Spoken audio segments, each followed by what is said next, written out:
我是庄开文，欢迎收看《T 观点》。讲到11月11号，您会想到什么呢？许多人可能会说双11购物节啊，或者是台湾的双胞胎日，但其实这也是人类历史上非常重要的一天，因为在105年前的11月11号，第一次世界大战宣告结束，所以双11也是一战的终战纪念日。第一次世界大战总共动员了7000万名的士兵参战，其中呢，大约有1000万人不幸死亡，2000万人受伤，平民死伤的人数也超过700万人。但没有想到的是，到现在依旧深深影响到国际局势。近期最大的国际冲突，莫过于以色列跟巴勒斯坦之间的纷争了。追溯这段历史，就跟第一次世界大战脱不了关系。怎么说呢？等一下我们请专家来解析。但遗憾的是，100年过去了，世界和平依旧难求。甚至特斯拉执行长、世界首富马斯克还公开示警，说当前呢，中东跟乌克兰爆发的军事冲突，很有可能会演变成第3次世界大战嘛。地缘政治问题的确是全球的一大风险。今天我们也要从历史文化的角度来分析，到底有没有解决之道。为了近距离的去观察以巴冲突 ，TVBS 采访团队特别深入以色列跟约旦，直击战火笼罩之下的生活。好，首先我们来看特派记者刘婷婷、洪富华稍早的直击报道。居住在特拉维夫市中心的旧公寓，防洪避难处就是家门口的楼梯间。Yeah. About the structure. I'm not. We know it won't hold. It's not what buildings are for, you know? It's not a bomb shelter. 慢慢无奈，只是我们采访到一半。Those ones, they won't. Here we go. 带着记者冲向附近另一座避难所，途中好心人指引进入服饰店。 That took us more than a year. You heard it? Yeah. Gosh. That's a rainy day in Israel. 以色列中部，例如特拉维夫和耶路撒冷，空袭警报一响起的反应时间为90秒，边境城市反应时间更少于15秒。我们踏出服饰店，一抬头，铁穹拦截火箭弹的烟硝痕迹就这么出现在社区上空。社区另一座公共避难所则设在地下室。 有椅子、饮用水、紧急备用灯和收音机，社区就共用这小空间。不过，从1993年起，以色列政府要求新住宅得内建避难所。Seva Adom.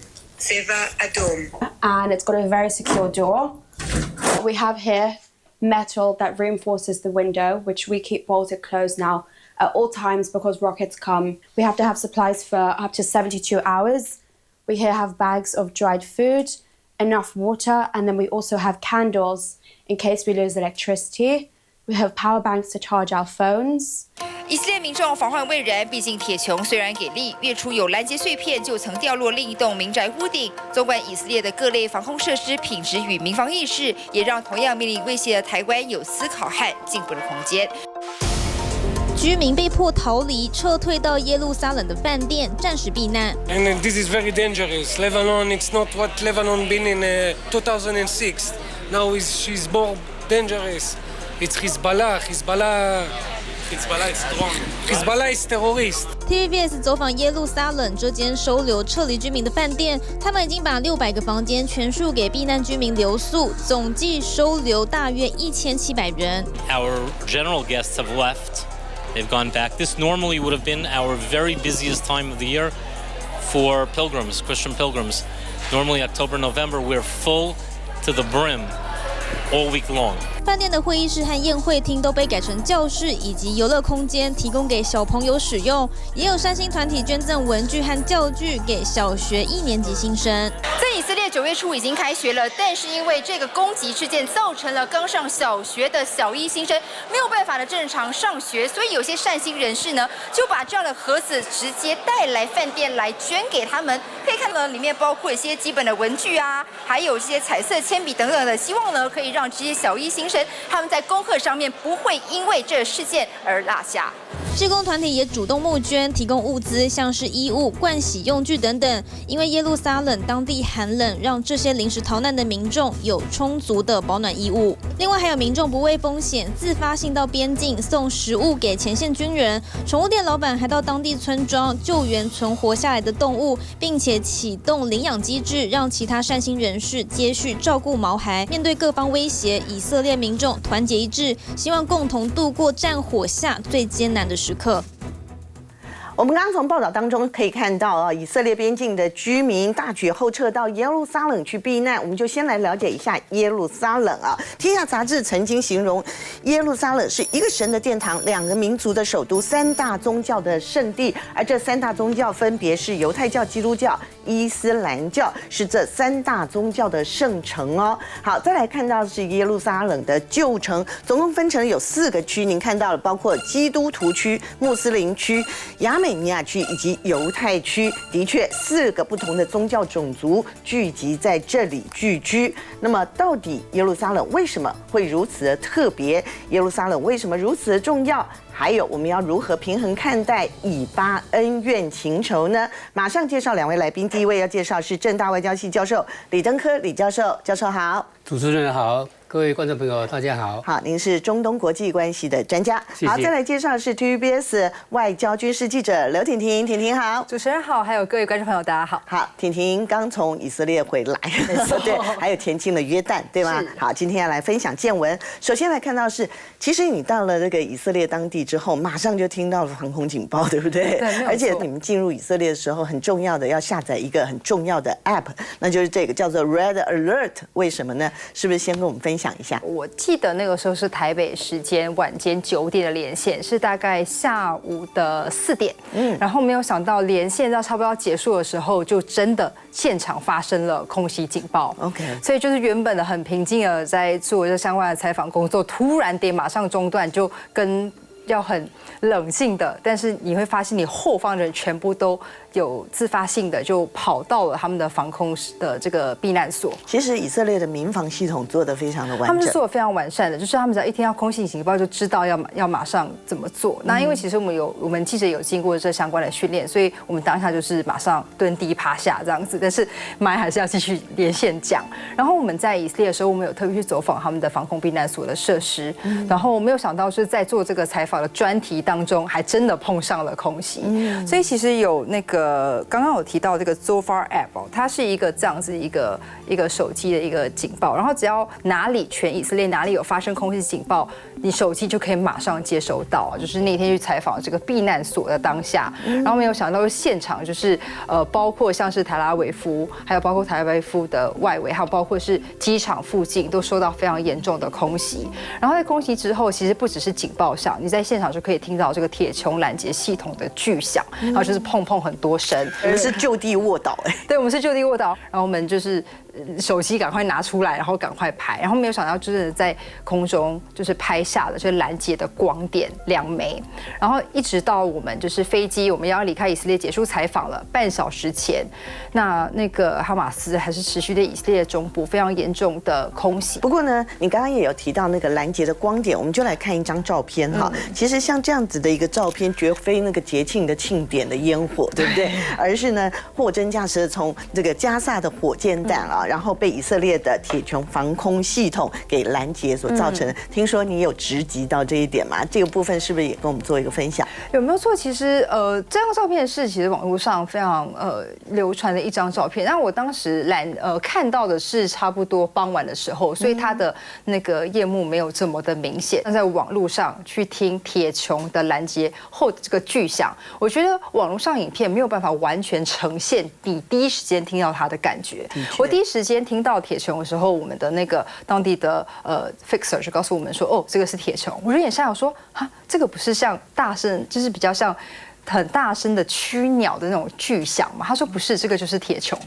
对，他们已经都很会分辨。对，他们就是马上一听就知道是铁穹声。OK， 事实上哈 ，TBS 啊，日本的 TBS 电视台，他们驻中东的记者曾经近距离的就直击到了以色列军队他们的铁穹拦截系统哦。我们先来看一下这段影片。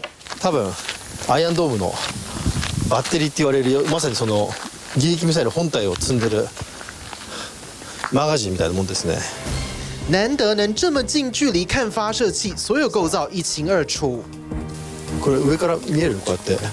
これなんか向こう抜けてるってことはこれあれだね。これもう撃ってんだよこれ。撃った後だね。撃ってないのも何発か。1,2,3,4,5,6,7,8,9,10 11個撃ってるんだ。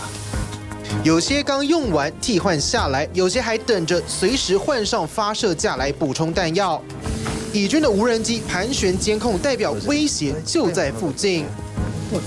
以色列人的空袭日常，日本人身临其境。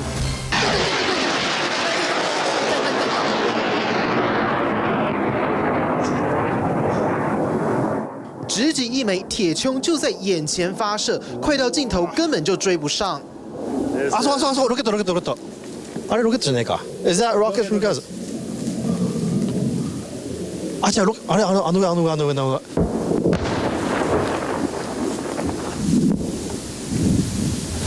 霎时间，天空中出现无数拦截爆炸的烟尘。いやものすごい数が迎撃されたけど、ここから発射されたの一発だけだったね。急だったな。急だったね。まだ音はまだどっかで。ああいたね。7発だったのが8になってる。あ7が8になってる。其实这套系统哈，美军他们也有采购，对不对？但是美军已经宣布了，就是说2019年他们采购了2套，现在要先送回给以色列，好让他们先去防御，直接使用嘛。那么铁穹系统啊，您身为这个军事记者，其实铁穹系统其实就是是不是就如一般大家所传说的实战的经验最多？那么您认为台湾方面是不是也可以作为一个参考？我觉得以色列当地的民众，他们之所以能够到现在至少说他们还能够正常上班上课，主要是因为他们对于铁穹拦截系统是有非常高的信心的，因为铁穹拦截系统它的拦截成功率达到90%。就等于是说真的是非常高。那可是我们在当地有碰过，也有没有拦截成功的。我觉得有2个状况，一个是我们知道哈马斯对以色列做的饱和式攻击，当你这个数量真的超过了，你这个系统在一定程度上你是没有办法那么急速去拦截的。那当然就是对于台湾来讲，因为其实这个铁穹系统它是去拦截像是次音速的武器，火箭弹啊、大口径炮弹啊。那当然是两岸有一定的距离，如果对岸要对台湾发动攻击的话，可能会采取的是飞弹。那我们今天当然有一些相关的一些拦截，包括像说爱国者，还有包括我们自己自主研发的一些飞弹拦截系统。那但是对于这可能是包括像是饱和式攻击，或者是可能出现的火箭弹的这些武器要攻击台湾的话，台湾或许真的是要去多思考这一块。然后另外是我们可以看到，现在在以色列除了 Iron Dome 铁穹之外，他们也在积极研发一个叫做 Iron Beam， 他们叫做铁梁雷射，2024年预计是将会开始去部署。他们是用雷射超热源去摧毁可能来犯的无人机或是飞弹，这是所谓的铁穹的更升级版，更新的科技。对，然后我觉得还有一个部分是说，他们其实当地在于就是管控这件事情，尤其这么多的外媒要马上的到以色列去做采访，那当然就是舆论上面要做很多的一些如何去掌握这个话语权，或者掌握来的这些媒体，所以他们其实第一时间就会让我们去申请这个 GPO card。对，然后这个 GPO card 对我们就是提前的去申请一个媒体的采访证，然后我们的相关的资讯，而且还有这个贴纸去认证。然后翻到背后这边有一个地方叫做 Sword of Iron 这个称号，主要是因为他们这次对于哈马斯所发动的攻击就是 Sword of Iron 的这个称号，所以他们就是有非常清楚载明这个来访的记者是为了采访这次的纷争，所以这次的冲突，所以核发了这个采访证，让他们是非常的知道说，要如何的管控舆论，或者是要如何要把他们的一些话语权争夺，他们希望可以让外界听到他们一些说法。不过说起来哈，以巴冲突真的不是用2分法就可以来判断说谁是谁非的了哈。那么讲到这部分的话，我们就要请李教授来帮我们做进一步的解析了。不过我们先把时间拉回到哈，我们刚刚一直在讲，就是说，其实11月11号呢是第一次世界大战的终战纪念日，对不对？但是呢，就在终战的前一年发生了一件重要的事情，跟以巴很有关系，那就是贝尔福宣言。他是谁呢？他是英国的外交部长，他发布了这样的一封短信，67个字。可是呢，后人认为说，就因为语焉不详，所以呢，可能就造成了就是后来的这个以巴的恩怨的起点吗？我们请李教授来帮我们解析一下。今天以色列所以能够在巴勒斯坦建国或者复国，这个八福宣言是非常重要的一份文献。但是这个八福宣言，就今天来讲，我们讲说回顾这个历史的时候，其实啊，英国根本不应该做这种宣誓。英国为什么做这样一个宣誓？它是有它的背景的了。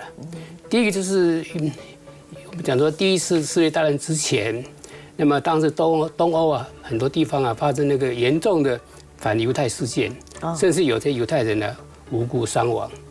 所以英国人报以同情，这是第一个。那第二个呢？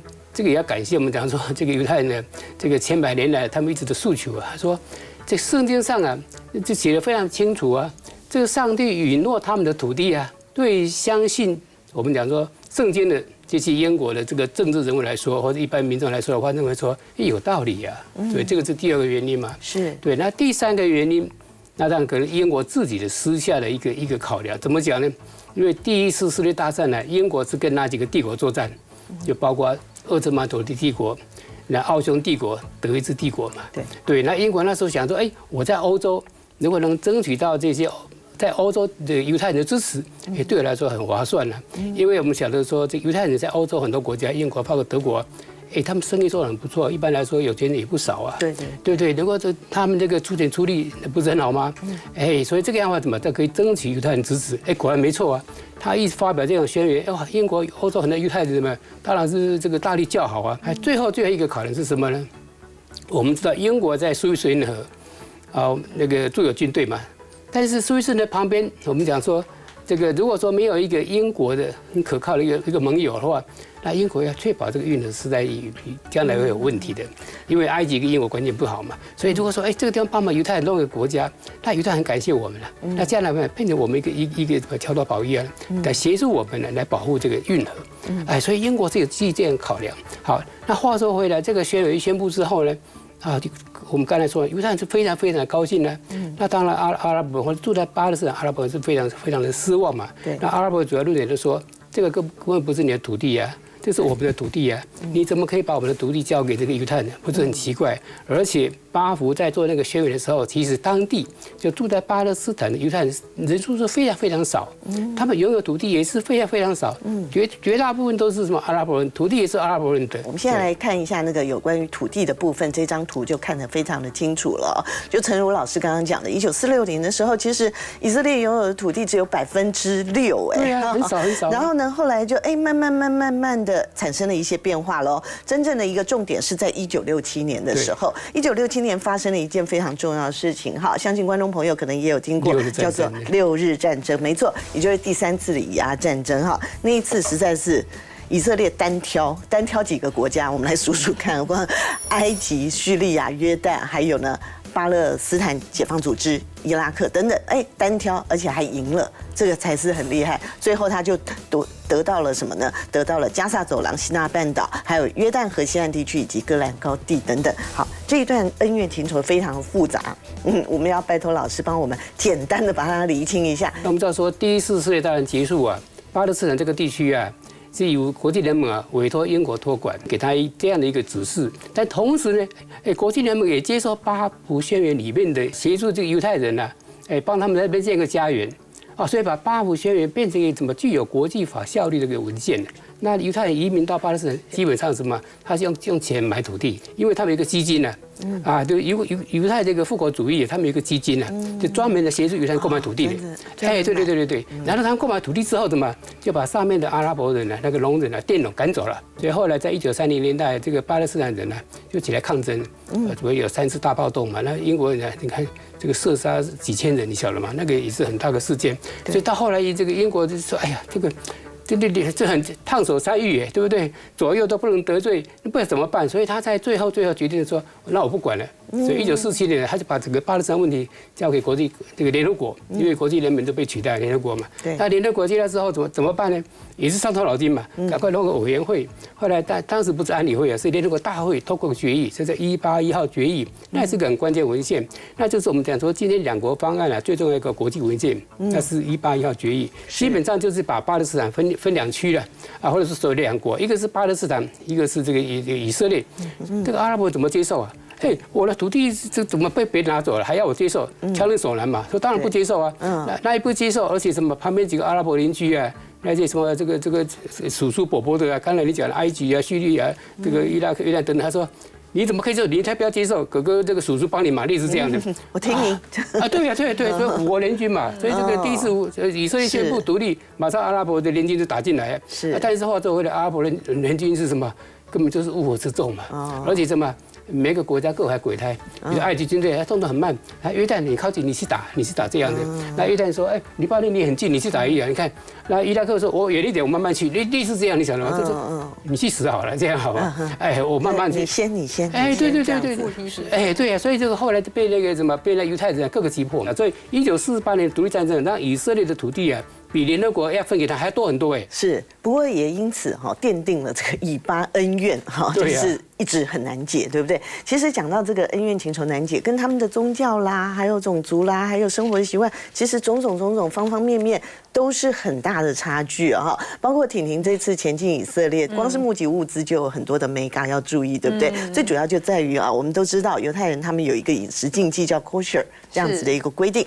好，那其实呢，有人就直接把它翻译可食 kosher 叫做可食啦哈。不过其实他们有一些很特殊的一些规定，必须要去遵循，是吗？是不是也跟我们来分享一下这次的以色列之行？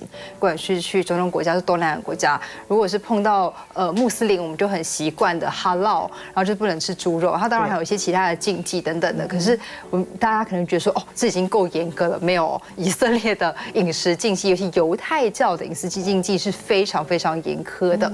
那怎么说呢？我觉得最让人外界可能会比较不习惯的是，他们没有办法让乳制品、所谓的奶制品跟肉制品同时的一起烹饪，或一起出现在同一道餐点当中。所以像是你可以想象，你吃披萨，那披萨不可以有 cheese， 他们没有双层牛肉吉士堡这个东西。对，另外还有包括说是kosher 他们一个不能吃的东西，包括螃蟹、虾子、鱿鱼，然后没有鳞的鱼类。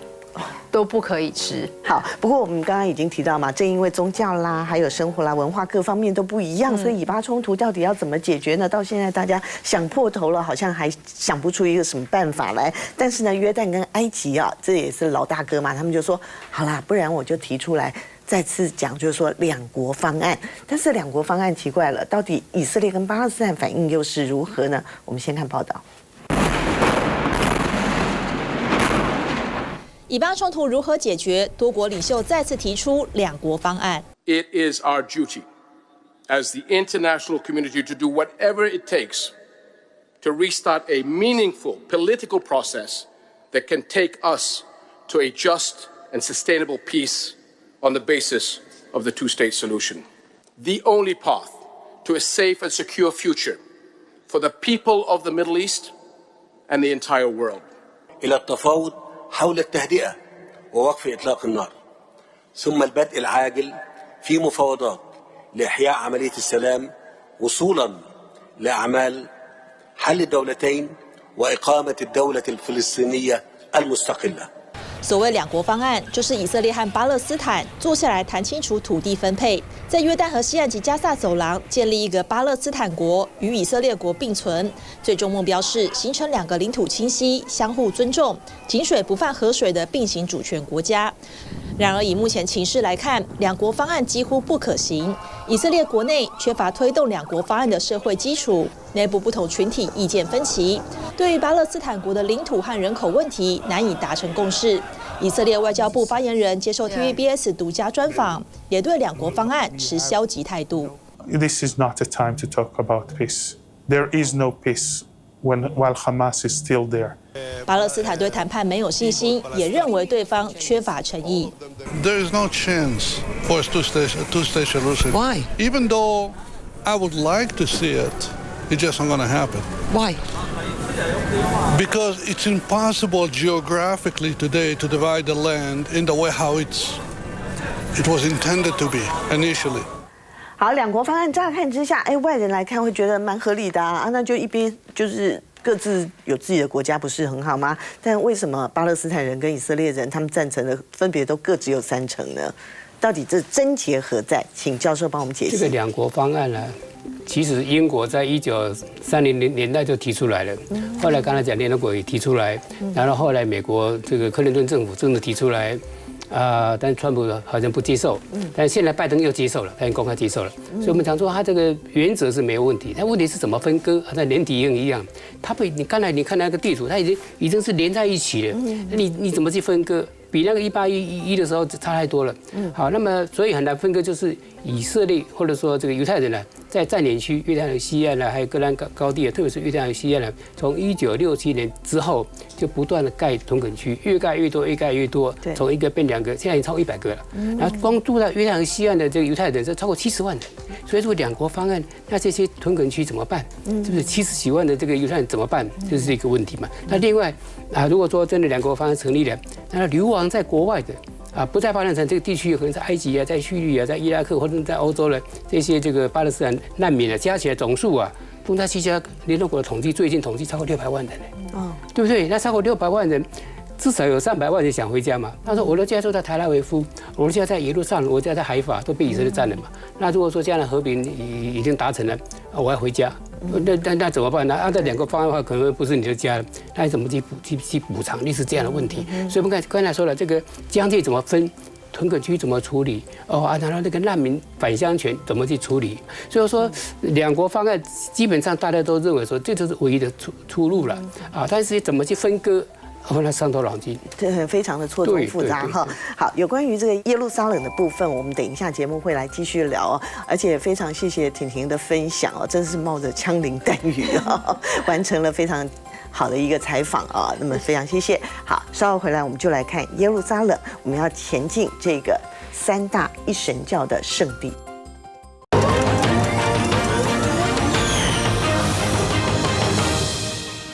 以色列跟巴勒斯坦1000年以来错综复杂的历史，最具有代表性的象征，就是有3大一神教共处一城的耶路撒冷，各具有代表性的圣地都坐落在城中。其中呢，对犹太人最为神圣也最悲伤的代表，当然就是哭墙了。TVBS 记者这次就实际走访，也有科技业者呢，把圣城耶路撒冷那么搬进虚拟世界当中，不但可以碰触到耶稣的圣墓，也能够在哭墙底下祈祷，或者是在阿克萨清真寺感受到伊斯兰教斋戒月的虔诚。希望3大教派的信徒都能够找到心灵寄托。我们一起来看。Just need to lay down over there. Put your hands over there. 双手摆头上，用最快速度趴下找掩护，这是耶路撒冷居民听见空袭警报的日常。It's better to stay inside and not be next to the cars and something like this. We're supposed not to be inside bus or sink in the windows, stuff like this. 尽管耶路撒冷是犹太教、基督教和伊斯兰教3大宗教的圣城，却同样面临着空袭威胁。这因为是旧城，充满古迹，不是每一间房子都能够往下挖防空洞设备。不少人遇上空袭警报，只能逃到公共区域的防空洞，或者就地趴下掩护自己。And a few days later, we had some alarms too, but for a week or so, we didn't have any alarm. We live in an area with a lot of Muslim people, and most of them are good people, and I have good friends that are Muslim and everything, but still you hear a lot of terror attacks. Now it's very dangerous there. The country take us and give us to in hotel in all the country because they've there a lot of bombs. I grow with the war. In Israel, when you've been children, you know what is war. 民众对于空袭反应不同，而在知名景点哭墙，有大量以色列犹太人在祷告。在出现攻击之后，人数更多。西墙也被称作为哭墙。那我们可以看到，在这里，在这个哈马斯的攻击发生之后呢，当地人就告诉我们，有非常多的犹太人会特别来到哭墙这里，希望呢可以寻求心灵上的慰藉。It's a kind of magic. 无论是圣母教堂、哭墙，或是阿克萨清真寺，3大宗教的圣地都在耶路撒冷古城当中，也成为全球无数信徒一生的向往。戴上虚拟装置，这间以色列的新创公司，透过魔幻的手法，让人一瞬间感受圣城才有的震撼。These are obviously the holy sites to Jerusalem, so you can visit the Holy Sepulchre and go inside the tomb of Jesus. You can go to the Al-Aqsa Mosque, and you can go up to the Dome of the Rock, or you can explore the Western Wall tunnels and walk to the Western Wall itself and write a note, and even place a note inside the surfaces of the crevices of the Western Wall. 透过 VR 装置还有软体进入元宇宙，就能跟着犹太信徒站在哭墙边祈祷，还能拿起虚拟笔写张纸条，把自己的心事还有心愿向上帝倾诉。Grab your note and place it in the crevice.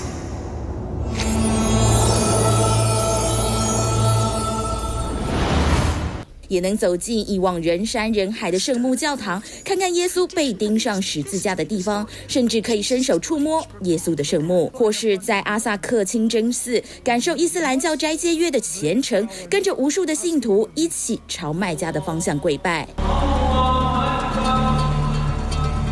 新创公司执行长强调，透过这些宗教仪式，除了让信徒可以身临其境，在信仰当中可以得到心灵的平静，更是要让更多人可以了解不同的宗教，减少彼此之间的隔阂。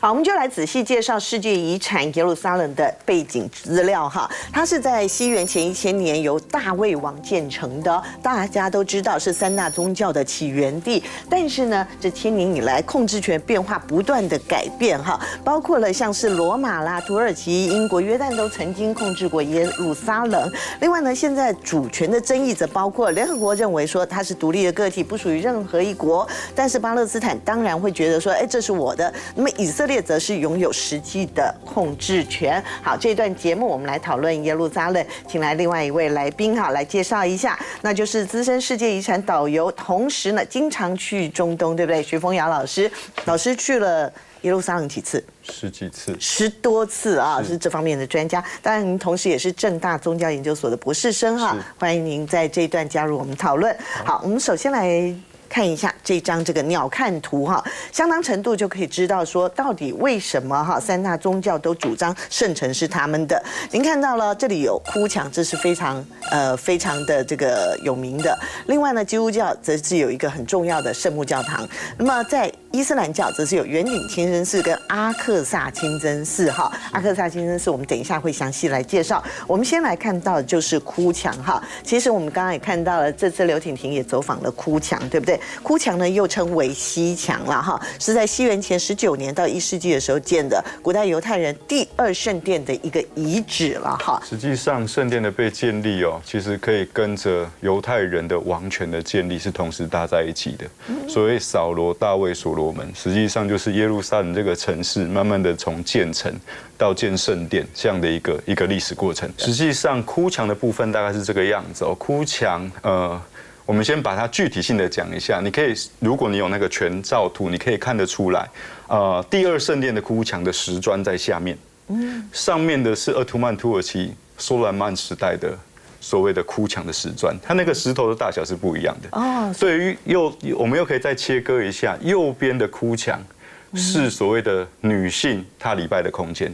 左边的那个哭墙是一个男性礼拜的空间，所以当我们进入到哭墙的时候，对于我们非犹太教徒来说，我们是进入到神圣空间了。所以呢，当我们进入到哭墙的时候，男生都必须要戴那个 kippa 帽，白色的那个帽子。他们常常说一句话，就是头顶天呐，人是人呐，人是不可能头顶天的。更另外一个部分来讲话，我们还回归到塔木德那样的一个犹太的圣经当中去看的时候，圣地并不是一个普通人可以进得去的。当时圣地进去只有犹太12支派当中其中一支叫利未人 Levi， 他才能够进得去那个圣地。所以呢，这个都是圣地当我们要讲哭墙的时候都不可以去逃避或闪躲的一块。所以实际上你现在进入到哭墙前，它其实还会有一个牌子它会告诉你说，这是犹太教的圣地你没事啊，你是不可以进来的原来去了哭墙之后还分男女有别，对不对？而且呢，李教授你也曾经去过哭墙，去过3次。我可以讲2个小故事啊。第一个就是哭墙啊，它那个千百年来有很多缝隙，结果我去看的时候，那个缝隙啊都是满满的小字条。据说哭墙非常灵验，啊，你弄个字条，好像我们那个放那个什么天灯一样，对不对？然后这个犹太人呢，他合作生意，他们现在怎么呢？他有传真机，就说比如说你人在纽约吧，对不对？对，你弄个字条传真过去，他帮你弄，帮你塞进去，收费。还收费哦，所以他哭墙还可以赚钱。你看，他们犹太人真的很有生意脑筋。所以其实全世界各地的宗教哈，有一些这个程序，好像也都是有一些共通的地方。没错啊，对不对？好像好。那讲了个另外一个小故事，是我看到那个以色列那个传统的那个教室。那么我的了解，他们是国家供养的，每一个人人手一本的圣经，旧约圣经，厚厚的一大本啊，他们就一贯了。我进去哪里呢？我们看那个哭墙。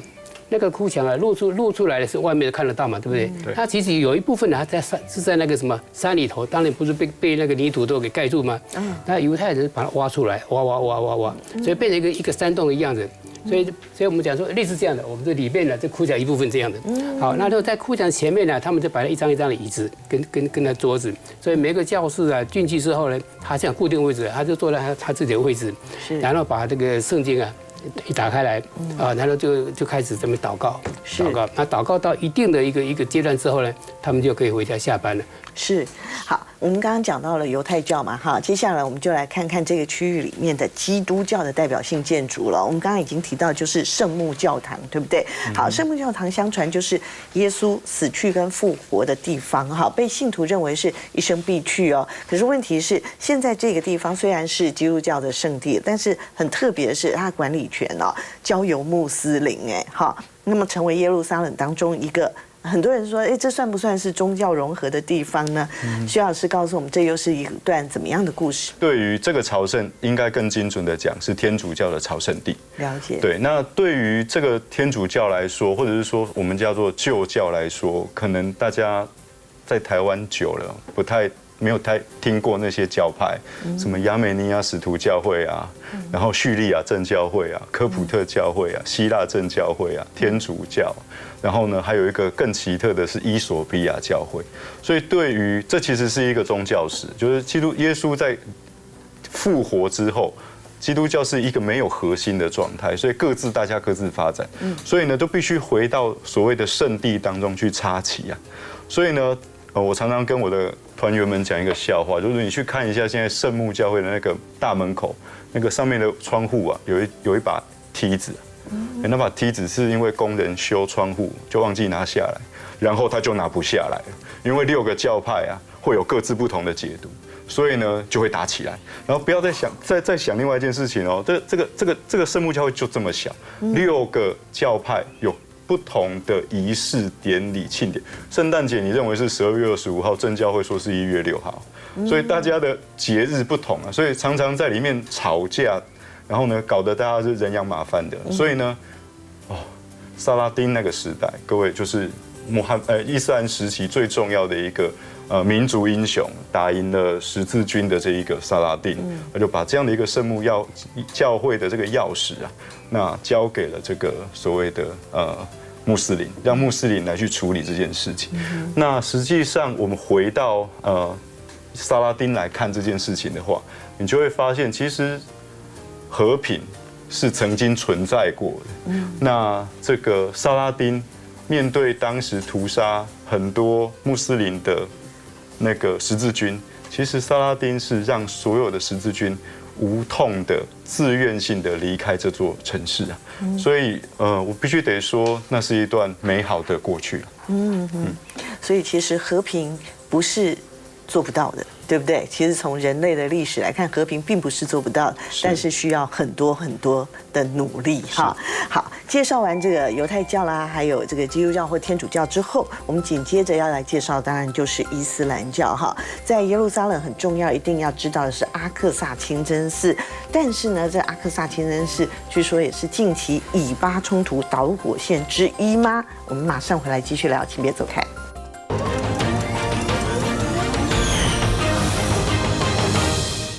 面对巴勒斯坦人的反抗，以色列的反制手段可就相对多元。尤其从9月中旬到10月初，又正好是犹太新年和祝棚节的欢庆活动期间，为了满足以色列民众的购买需求，官方干脆缩减巴勒斯坦人的食物供应，接着又关闭了约旦河西岸以及加萨过境点的所有通道，更宣布扩大旅游限制。这3道禁令等于为巴勒斯坦人戴上了紧箍咒，没有粮食又哪儿都不能去，摆明了是要巴勒斯坦人坐困愁城，无以为继。而且这些限制还不够，节日期间，以色列还允许民众和游客除了在西墙祈福之外，也能进入阿克萨清真寺参观祈福，完全不理会巴勒斯坦人对圣地的禁忌。可以想见，这对虔诚信奉伊斯兰教的巴勒斯坦人是多么严重的一次宗教文化蔑视，也让巴勒斯坦人深信以色列一连串的动作是要霸占他们的宗教圣地，并且改变阿克萨清真寺的历史地位，还要对巴勒斯坦人来一次种族清洗。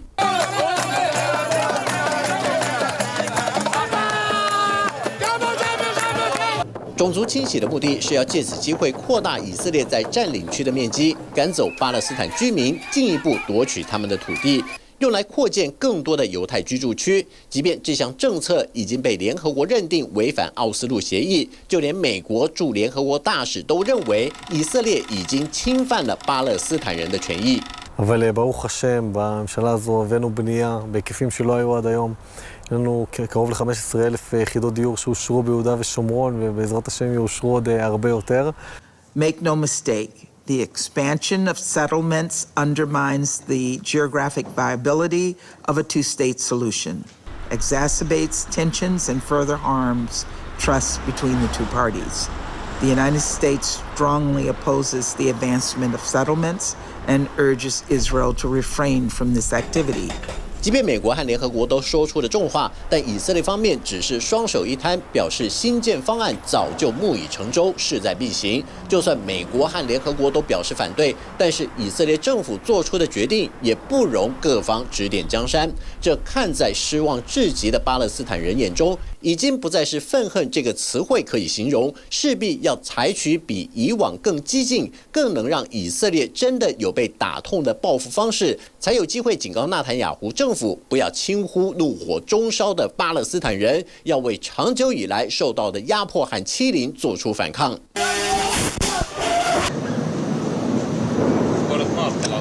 巴勒斯坦人在以色列严密控制、强占土地、侵犯圣地的3重压迫下，为哈马斯提供了一个发动战争的借口，并且以阿克萨清真寺之名作为代号，发动猝不及防的军事突袭，要让以色列知道，当他们享受美食佳肴、欢声笑语的庆祝佳节的同时，饱受压迫的巴勒斯坦人会以他们的方式来回应以色列在占领区的系统性扩张，以及加诸在巴勒斯坦人身上的禁锢。我们刚刚所看到的报道是 TVBS 资深编译汤道顺所做的整理分析，我们就来看一下位于圣殿山里面的伊斯兰教圣地哈，其实包括了圆顶清真寺，它是金色的屋顶，另外就是呢最重要的阿克萨清真寺是银顶清真寺哈。那么阿克萨清真寺我们也要来做一个介绍，建立于西元7世纪的时候哈，地点就在圣殿山，它是伊斯兰教的3大圣地哈之一。那么第3大圣地前面呢？当然，我们刚刚已经提到了，老师有讲了，就是麦加跟麦地那，对吗？好，那么相传是先知穆罕默德升天之地哈。听说老师您有去升天之地，的确有看到，您可以进入到阿克萨清真寺。可是清真寺听说很难进入，对不对？连这么资深的导游都进不去，当时还被考试嘛。像那个时候我要进去到阿克萨清真寺的时候，那实际上我们不是穆斯林。那对我们来说，我们也没有习小禁。那我们要进入到这个宗教的圣地的时候，那我们就被考试了。他就考我穆罕默德的阿嬷是什么名字？那不是教徒就答不出来了。我认真说，就算是教徒，他也要 Google 一下。对，所以那个时候我就完全没有这个因缘可以进入到。那李教授为什么进得去？好。我是到耶路撒冷参加一次学术研讨会。我们那个研讨会的主要目的，也就是说，怎么样来为这个地区创造和平。是，所以不同教派什么的学者也都来了。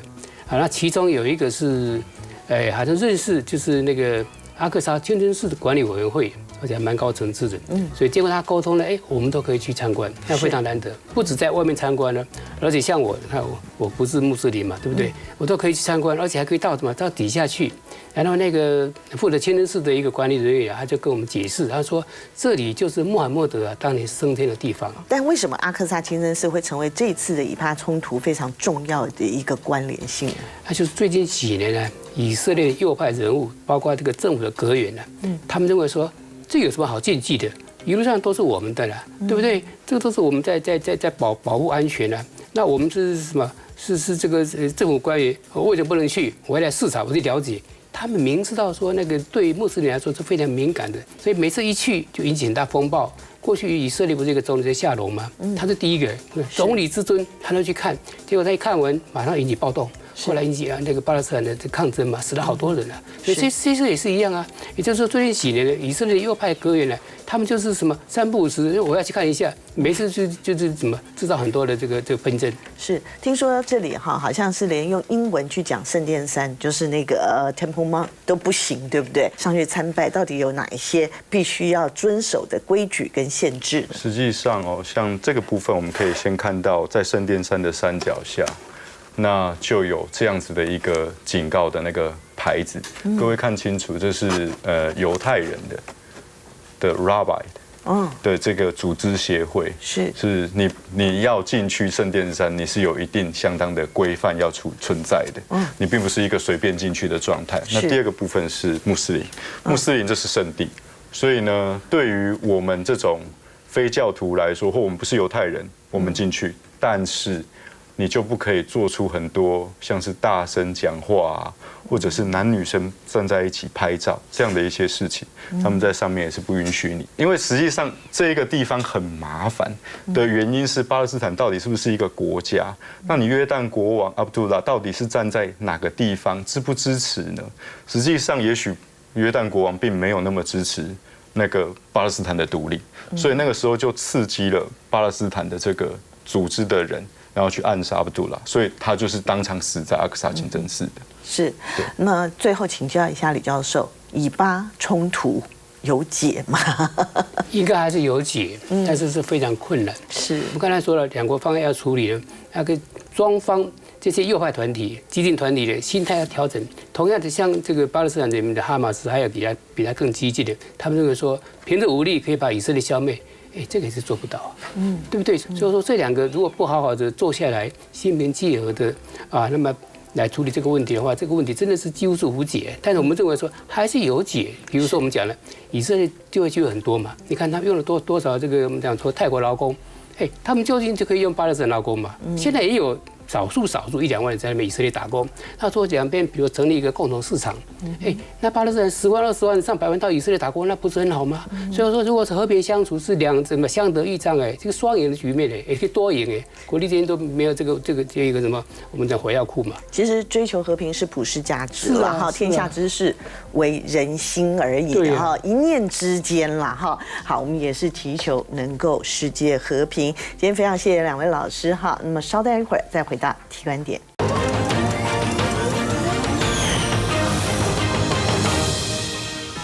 谢谢你的加入，我是庄开文，我在提观点，我们下次同一时间再见喽，拜拜。